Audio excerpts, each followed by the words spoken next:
Only Conrad had seen the flash, but suddenly all three men heard the sound of the master alarm ringing in their headsets. Conrad glanced over to the center panel and was startled to see almost every light that had anything to do with the electrical system glowing brightly.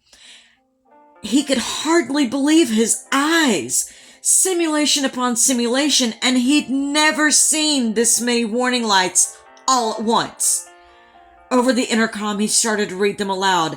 AC bus 1 light, all the fuel cells. I just lost the platform. Conrad saw the 8-ball tumble aimlessly. More warning lights came on, confirming that the command module's navigation platform was out of commission. Conrad called Houston. Okay, we just lost the entire platform, gang. I don't know what happened here. We had everything in the world drop out. Only a slight strain could be heard in his voice. In the right seat, Bean was mystified. He had seen so many electrical crises in the simulator that he could, just by looking at the pattern of warning lights, recognize any given malfunction almost immediately. But he had never seen so many lights before. The thought flashed through his mind that something had severed the electrical connection between the command module and the service module. Had the emergency detection system sensed some problem with the booster, triggering the escape tower and whisking them away? Now he'd have felt a... No. He'd have felt a tremendous jolt. And yet, something was seriously wrong with the electrical system. Or was it? The meters showed that the spacecraft was still drawing electrical power, although at a lower voltage than normal. Could he even trust the gauges? There's nothing I can tell is wrong, Pete. Conrad keyed his mic and read the list of warning lights to Houston. He hoped Mission Control would be able to tell him more than he was able to offer them. In Mission Control, a young flight director named Jerry Griffin heard Pete Conrad describe in one breath the longest list of malfunctions he had ever heard. Griffin couldn't believe that this was happening. Not on his first mission as a flight director. He was certain he'd have to abort the flight. His voice calm, Griffin called on John Aaron, the bright 24-year-old flight controller in charge of the electrical system, and heard only silence. Griffin called again. What do you see? Aaron's problem was that aside from a bewildering maze of warning lights on his console, there wasn't anything to see on his screen.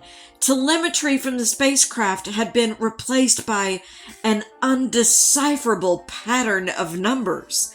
But Aaron had encountered the same problem during a practice run the year before, and he knew exactly how to fix it. He could visualize the command module instrument panel and the switch labeled Signal Condition Equipment that the astronauts had to set to recover the data. He said quickly and confidently, "Flight, try SCE to auxiliary." This control was so obscure that Jerry Griffin had no idea what it was. Neither did Capcom Jerry Carr as he radioed the request to Apollo 12. And neither did Pete Conrad. It was Al Bean who knew exactly where to find the switch. And moments later, Aaron had his telemetry back.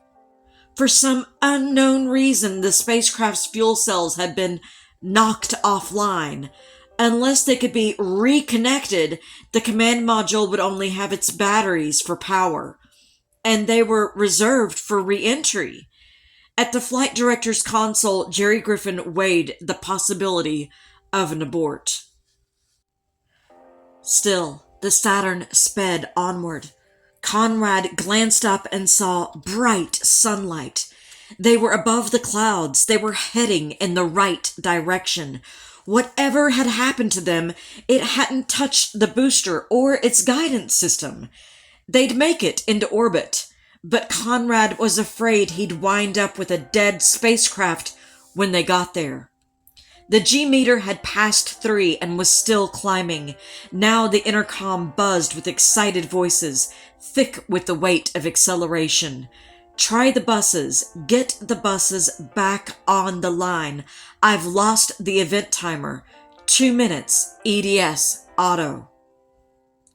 Bean heard Carr say, Apollo 12, try and reset your fuel cells now. Bean was reluctant to do that without knowing what had gone wrong. Conrad said, wait for staging. They were coming up on that chaotic moment when the first stage would drop off and the second stage engines would ignite. Conrad and Gordon told Bean, hang on. The first stage fell away and the 3 men were slammed against their harnesses just as they had expected. Seconds later, Bean revived the stunned fuel cells. Everything was back online.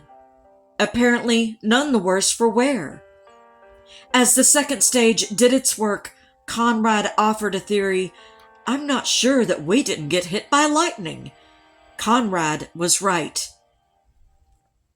As Saturn lifted off, it had trailed a column of flame and ionized gases which stretched all the way to the ground.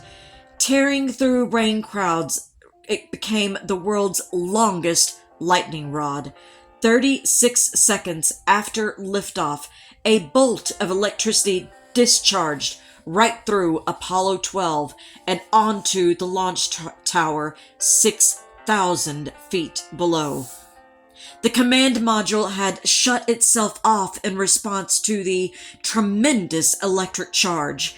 A second strike at 52 seconds, unnoticed by Conrad and his crew, had wiped out the navigation platform. Both lightning bolts were recorded by an automatic movie camera near the launch pad, as analysts would later discover. Now, as Bean reconnected the fuel cells, the warning lights blinked out one by one. The platform was still out, but they would deal with that once they were in orbit. 12, Houston called Carr. You're right. Smack dab on the trajectory. The second stage continued its long, smooth push, and inside Yankee Clipper, tension evaporated. Pete Conrad let out a giddy, high-pitched giggle like a schoolboy who had just sneaked out of class without getting caught. Then he laughed, and Gordon and Bean laughed with them. Was that ever a sim they gave us? There were so many lights up there I couldn't read them all. And they laughed all the way into orbit.